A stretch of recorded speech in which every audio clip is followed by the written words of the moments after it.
চিনি। তাই নাকি? হ্যাঁ দাদা শোনা, আমাদের কলেজে পড়তো একটা গায়া এক গোবাচারা ছেলে, সব সময় আমার পিছনে ঘুরঘুর করতো, আর আমি ওকে তো পাত্তাই দিতাম না। তুই ভুল করেছিস সিস্টার। সেদিন যদি তুই ওকে পাত্তা দিতিস তাহলে তোর এই দাদা শোনাকে আজ টেনশনের গুলো হজম করতে হতো না। কি করে বুঝবো দাদা শোনা যে ওই গেইয়া ভূতটা খুব তাড়াতাড়ি পারের উপরে উঠে আসবে?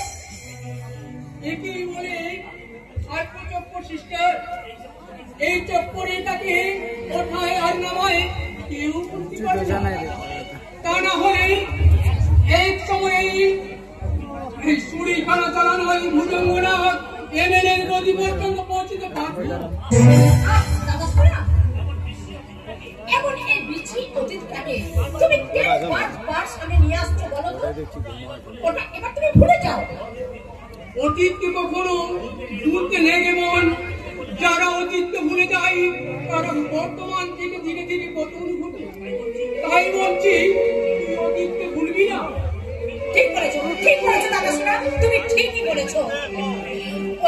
ওই সৌরভের সাথে আমার সেদিনের সেই কথাগুলো সত্যি আজ আমার বারবার মনে পড়ছে। এই তো সেদিন কলেজ ছুটির পর টেলিফোন থেকে যখন আসছে তখন আমাকে শুধু সৌরভ শুধু পিছন থেকে ডাকছে আর বলছে,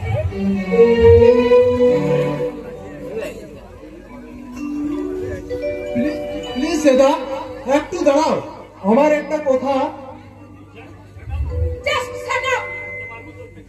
তোমার মতন একটা ক্রায়া বেকারের সাথে আমি প্রেম করবো, তুমি এটা ভাবতে করে? সেটা আমাদের ভালোবাসার মতো কি আছে তোমার কাছে? আমার একটা বিশাল হৃদয় আছে, যে হৃদয়ে আমি তোমার জন্য জমিয়ে রেখেছি একরাশ ভালোবাসা। শুধু ভালোবাসা দিয়ে বাসা করা চাই না সৌরভ, চাই অনেক অনেক টাকা। তোমার জন্য আমি দিন রাত এক করে টাকা রোজগার করবো সেটা। আমার দাদা শোনা রাত আসার থেকে তুমি আমাকে তুলে নিয়ে এসে আমাকে কোথায় রাখবে? তোমার ওই মাটির কুঁড়ে ঘরে। তুমি পাশে থাকলে এই মাটি কুড়ের ঘরে বাজে আমি সুখে রাজপ্রসাদ করে তুলবো সেটা। বাস্তব আর স্বপ্নের মাঝে অনেক তফাৎ। তুমি তো আমার স্বপ্ন সেটা। ছোটবেলায় আমি আমার মা বাবাকে হারিয়ে আমার কাকার কাছে মানুষ হয়েছি। আজ কাকার বাবারও বলতে পারে আমি যেন ছন্দ ছাড়া যাযাবর।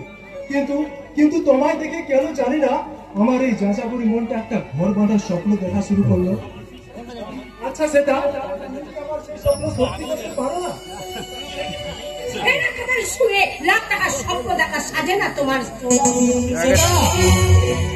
কোটিপতির একমাত্র মেয়ে সেটাকে ভালোবাসার জন্য যেদিন তুমি অনেক অর্জন যোগ্যতা করবে আমার সামনে আসবে, আর সেদিন আমি তোমাকে বলবো I love you, I love you. আর আজকের মতো আমি তোমাকে সামনে বলবো I hate you, I hate you.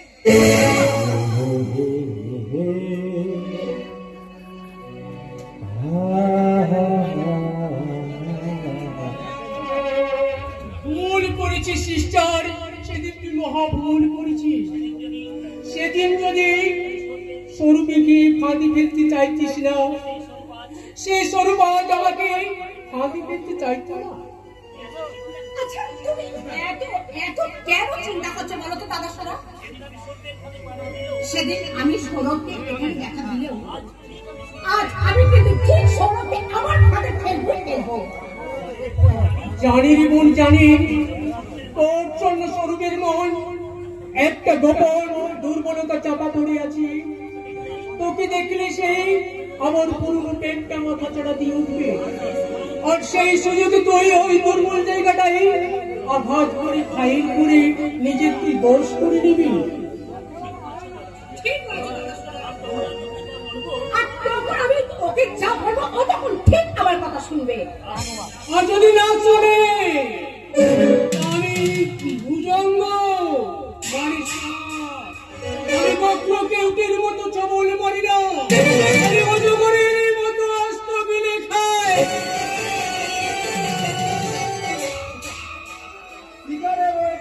কিনতে গেলে অজগর তো পেট ফেটে বলতে হয় মিস্টার দাস। আরে আসুন আসুন মিস্টার লাল, এতক্ষণ আমি আপনার কোথায় আলোচনা করছিলাম। আপনি বলছো কেন? ও তো আমার বন্ধু, আমার আমার আমার আমার আমার আমার বয়ফ্রেন্ড। হ্যালো হ্যালো, নমস্কার। ইয়ে বলছেন বলছিস, মানে তোদের মধ্যে কোনো প্রেম টেম? হ্যাঁ কথা শোনা, আমাদের তো অনেক আগে থাকতেই চেনা, আর তাছাড়া ও তো ওর সঙ্গে আমার অনেক দিনের প্রেম, তাছাড়া ও তো আমাকে অনেক অনেক ভালোবাসে। আপনার ধারণা ভুল ম্যাডাম, কারণ কোটিপতির একমাত্র বোনকে ভালোবাসার আমার কোনো যোগ্যতাই নেই। ভালোবাসার জন্য যোগ্যতার কি দরকার ভাইয়া? সুন্দর একটা হৃদয় থাকলেই তো হলো।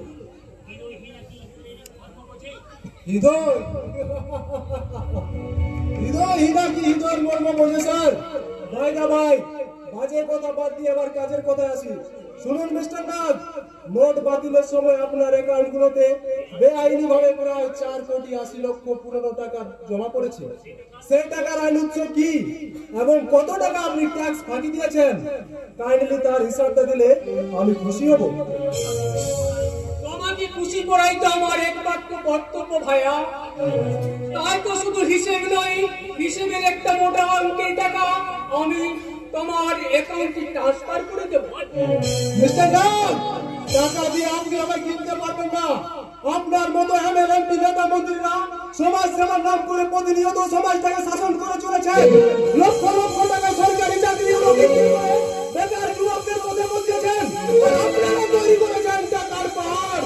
সেই টাকার পাহাড়কে আমি খুঁজে বের করে আপনাদের মতো এমএলএমপি নেতাদেরকে জেলের মধ্যে করবো।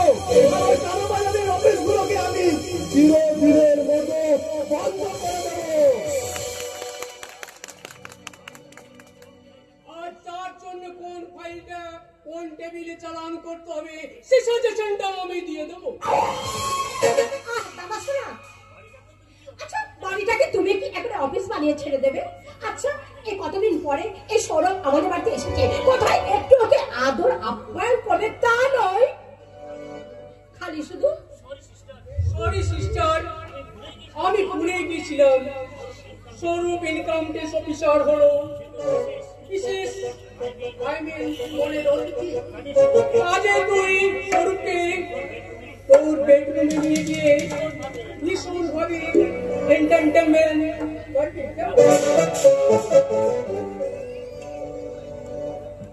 শুনুন শুনুন মিস্টার নাগ, শুনুন, আমি এখানে এন্টারটেনমেন্ট বা এনজয় করতে আসিনি, এসেছি অফিসিয়াল ভিজিট দিতে। অফিসিয়াল নয় স্বরূপ, আজ তুমি আমায় পার্সোনাল ভিজিট দেবে। এসো। আমার হাতটা ছেড়ে দাও সেটা। ছাড়বো বলে তো আমি ধরিনি স্বরূপ। সেদিন আমি তোমাকে বলেছিলাম না, যেদিন তুমি তোমার যোগ্যতা নিয়ে আমার সামনে আসবে, আর সেদিন আমি তোমাকে সামনে এসে বলবো I love you, I love you, এই যে আর তোমার মতো ধান্দাবাজ মেয়েরা যে সব স্বার্থের লোভে নাকি ভালোবাসার নাটক করে, তাদেরকে আমি এভাবে বলি আই হেট ইউ।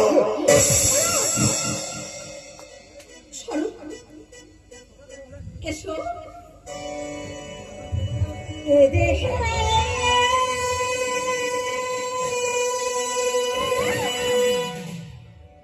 বিদ্যুৎ চমকা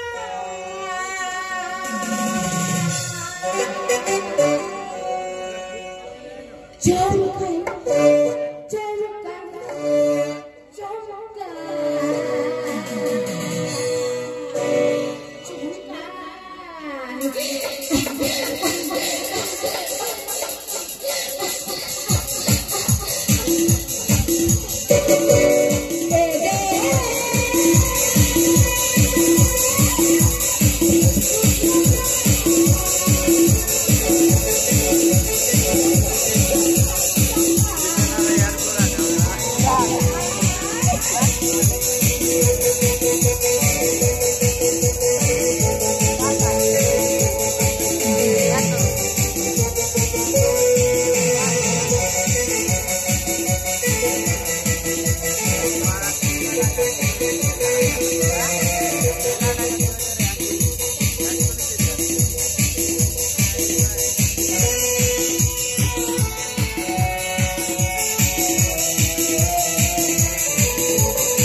পাওয়া যায়, কিন্তু এ ভালোবাসার মানুষ স্বরূপের মনে নয়।